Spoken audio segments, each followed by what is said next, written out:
Hey guys, and welcome to day one of our self-care with essential oils. Today we're going to be talking about nutrition and hydration and the role it plays in how we feel. So a lot of times when we think about self-care, we're not automatically thinking about what we're putting into our bodies as far as food or drink. In fact, when people talk about self-care in general, a lot of times they are talking about really being intentional with me time.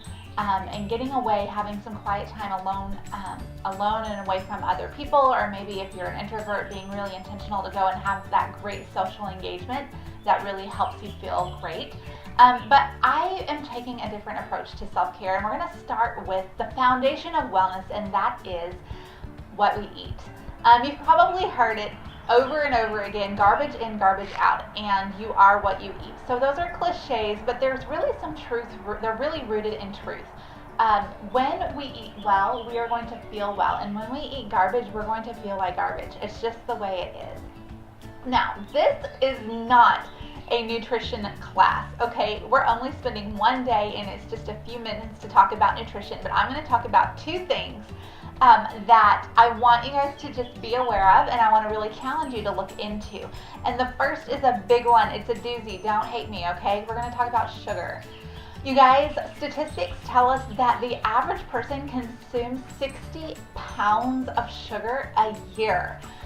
We are in a society that likes to eat sweet things, and I'm not going to lie, I like to eat sweet things. I definitely have a sweet tooth. But sugar and unbalanced glucose levels in the body, they lead to higher cortisol levels. And cortisol is our stress hormone. In fact, cortisol and glucose in the body are really actually pretty intricately related, and they both need to be balanced for the other to be balanced. Oh man, that's crazy, right? So in order for our glucose to be regulated in the body, our cortisol levels need to be healthy. And in order for our cortisol levels to be healthy, we need to have healthy glucose levels. So I wanted to issue a challenge for this week. Did you know it is recommended that a woman consume only 25 grams of sugar a day? You probably don't want to know that a bottle of cola has somewhere around 80 to 90 grams of sugar. Yeah.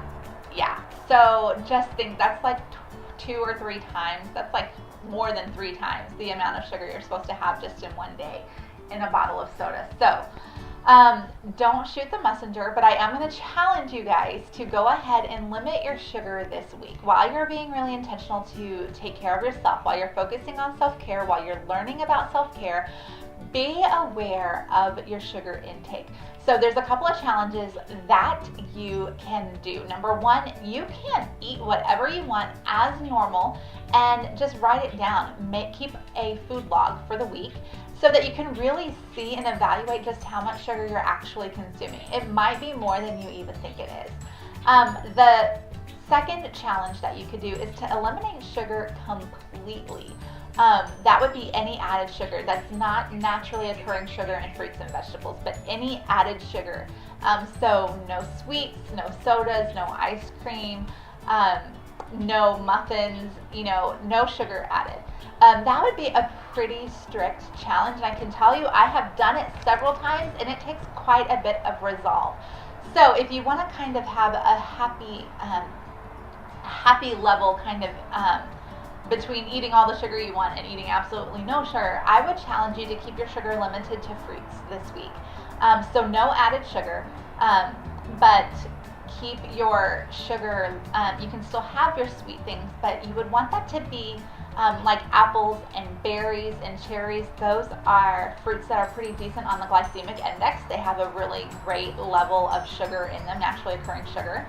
Fruits that are super high in sugar is watermelon. It has a ton of sugar in it, so you might want to avoid that this week. It's almost watermelon season here in Texas, and my boys are excited about it. It is so yummy, guys, and there is no shame in eating some watermelon, but I just want you to be aware of how much sugar you are consuming.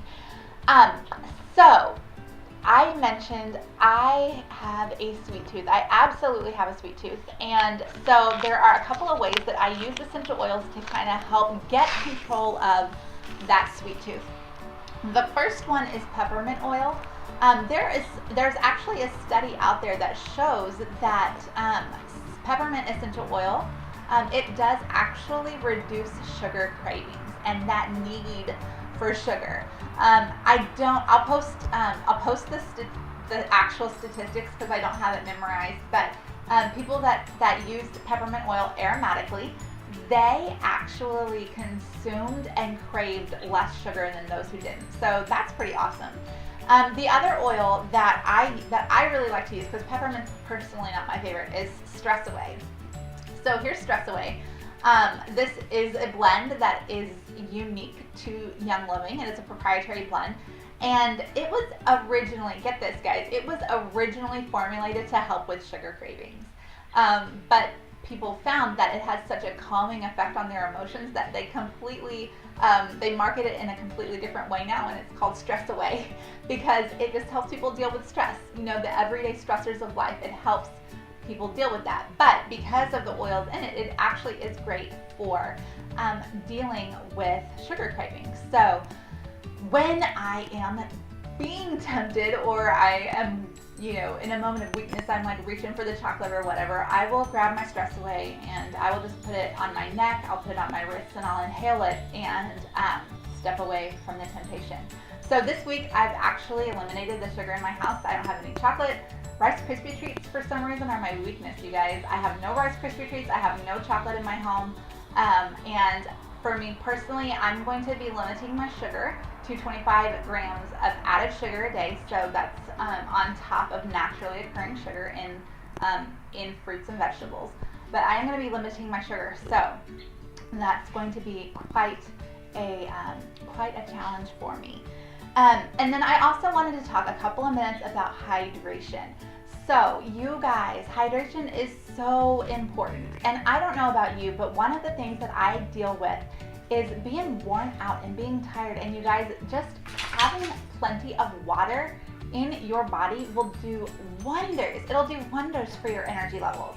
So I want to challenge you to drink at least 64 ounces of water every single day. That is the bare minimum of what you should be drinking of water. And that does not include tea, it does not include coffee, it does not include sodas or juice. That is water, pure water. So I want to encourage you to drink a bare minimum of 64 ounces of water, and then I want you to go beyond that. If you really super want to feel awesome and you want to help flush out stuff from your body, go for 100 ounces of water. Shoot for that. You can totally do it. It's way easier than it sounds. Excuse me. So I was going to tell you guys, one of the ways that I stay up on my hydration is I like to add Lime Vitality essential oil. There you can see it. There it is. So some people like to add Peppermint Vitality, some people like to add lemon, and I'm not a fan of either one of those. I do not like how my water tastes with those. But I do love to add a drop or two of lime to my water. It is so fresh, you guys, and it just makes my water taste yummy. It helps get that 100 ounces down me way easier to have a little bit of flavored water. Now, what you need to know about ingesting essential oils. It's a pretty hot topic, okay? If you want to know, if you want to read an unbiased, like, these are the facts, no fiction, taking all of the drama out of it. If you want to read about it, there is a book called The Essential Oil Truth by Jen O'Sullivan. I'll link it. It's on Amazon. It's great information about consuming essential oils.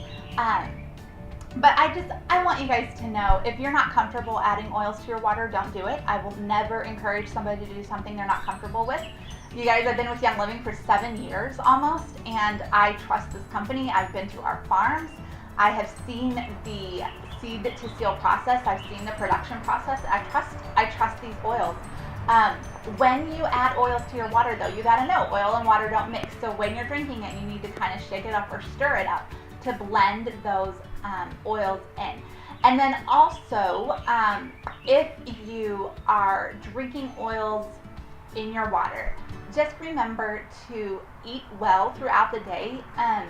it's not very likely there's going to be any issues with the oils in your tummy, but you can prevent anything from going on by having some good healthy meals, good healthy snacks, and making sure you're not just drinking like boatloads of oil on an empty stomach, because that probably wouldn't be so good.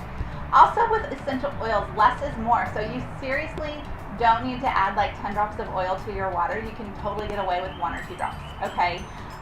And that, for me, lime actually helps with the sugar cravings. That's probably the reason I tried it in the first place. But I absolutely love the flavor of lime, and it is just some good stuff. Now, if you're not comfortable with it, don't do it. It's totally okay. Do what you're comfortable with. But one more thing is my Nature Red. You guys, holy Toledo, is this. This is how I mom. This is how I survive. This is how I life, you guys. This is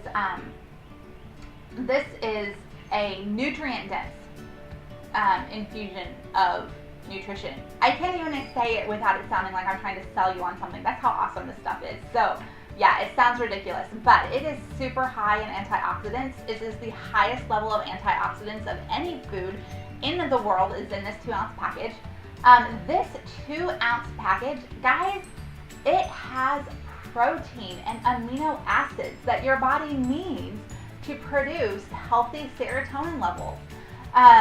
It has 500% of your vitamin C. I don't know if you're aware, vitamin C feeds your adrenal glands. You cannot survive without vitamin C, and your body does not produce it. So you have to take vitamin C in your diet, and your adrenals will thank you. So anyways, Nature Red, it has no caffeine. It has very limited sugar, but it is great for energy. It's absolutely amazing for sustained energy, and it's also extremely low on the glycemic index and is amazing for helping the body regulate blood sugar. So this is one of Young Living's products that I use nutritionally. My kids get it. They get a 1/2 ounce every day. I get probably 4 to 6 ounces every day, and David takes 2 to 4 ounces every day. So that's what we use.